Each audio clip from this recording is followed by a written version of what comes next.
Welcome back to Pace Immigration, paceimmigration.com, talking with immigration lawyer Andy Simochuk. Andy, good to see you. Hello, Sean. How are you? Great. I was looking at your recent column in Forbes where you talk about how do I enter the U.S. without getting a COVID vaccination. Very interesting article that you wrote. Got a lot of great response, a lot of hits. I thought we should cover it in a quick video. This is just a quote I'm going to read, and then we can go into it a bit. As of October 1st, 2021, the instructions of the CDC to U.S. physicians dealing with immigration matters require a COVID-19 vaccine component to their medicals on immigrants. Can you explain that a bit? Yes. If you want to immigrate to the United States, one of the prerequisites always is a medical. And up until October 1st, the medicals included vaccinations, but didn't require a COVID vaccination. But now COVID has been added to the list. So if you want to immigrate to the United States, that is to say, get permanent residence or eventually citizenship, now, because you're going to have to do a medical and that medical requires the COVID test, you have to be double vaccinated. All right. But there are people that will say, well, what if I don't want to get vaccinated? And in your article, you go into blanket waivers and individual waivers. Can you explain these a little bit? Sure.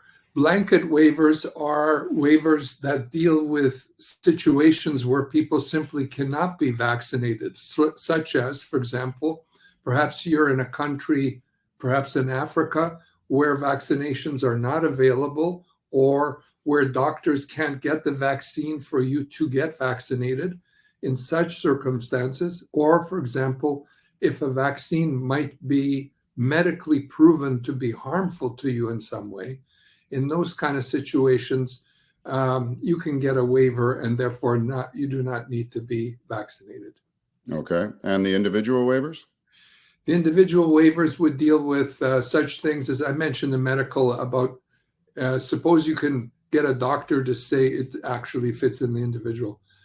Suppose you can get a doctor to say, because the vaccine will harm you personally, more than be of value to you and the society as a whole, will give you the right not to get vaccinated. Or more to the point would be people with a religious or conscientious objections to vaccines. Right. I noticed you wrote that. I wrote that in your article, so I wanted to make sure I put up some bullet points for you to keep the budget up. So we've got some here. The conditions for an individual waiver based on religious or moral beliefs. It's not just as simple as saying, I don't want it, is it? No, it's not. And I see you've made some good points here to cover. So as the slide shows, you have to be objecting to all vaccines, not just this particular one. However, it may be that you have been vaccinated in the past and then been converted to a religious belief that could still apply. For example, Cassius Clay became Muhammad Ali and therefore a war objector during the course of his career. That might be an example of someone who's converted and could possibly fit into a category like this. The other point you make is that the beliefs have to be sincere. I'm going to give you an example of a possible religious objection one client of mine raised, which was the client felt that the vaccines that were developed from embryo cells taken from unborn fetuses. He calls them young children or fetuses. Okay. And for this reason, he has a moral objection to taking the vaccine. I don't know if that would work, but that would be knocking on the door of what's involved here. Okay. Now, how does that get handled, though? We'll skip on to this slide here because you quote in your Forbes article, it is very hard to attain such a waiver. Applicants will face a strong headwind as they seek out an exception. Referencing your client with that objection, you did mention that it's knocking on the door, but that doesn't mean the door is going to be open, is it? Correct. So in, say, that client or similar clients who may have religious objections, the headwinds are going to be, I think the biggest headwind is if the head of your church, for example, the Pope, says it's okay, and you're a Christian, like a Catholic, it's going to be hard to say, well, as a Catholic, I object. The same is true for Islam, and the head of the Islamic faith.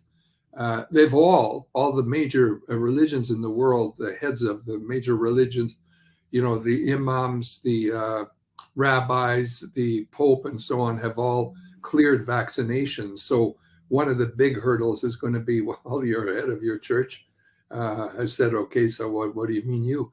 And then you have to also clear, for example, if your spouse or your children are all vaccinated and they're of the same faith, there's going to be a problem there with respect to your objection. Things of that nature are going to be in your way. And if I may just summarize more generally, sure. If the World Health Organization says it's a pandemic and everybody should get vaccinated, if the leadership in your country and in the United States and elsewhere say, the top doctors in the world all say, get vaccinated, if the health of others is increasingly being improved because of a great number of people who have been vaccinated, millions who have not had problems with vaccinations, it's going to be hard to make a case for an exception. Absolutely. But if someone wants to talk about it, they can talk to you, can't they, at asemichuk@pacelawfirm.com. Yes. Yep. That's the story. Excellent. Contact Andy if you have any trouble, if you want clarification on these issues. He'd be more than happy to talk to you. Again, that's asemichuk@pacelawfirm.com. Andy, thanks again. We'll see you next week with another video. Thanks, Sean. See you then.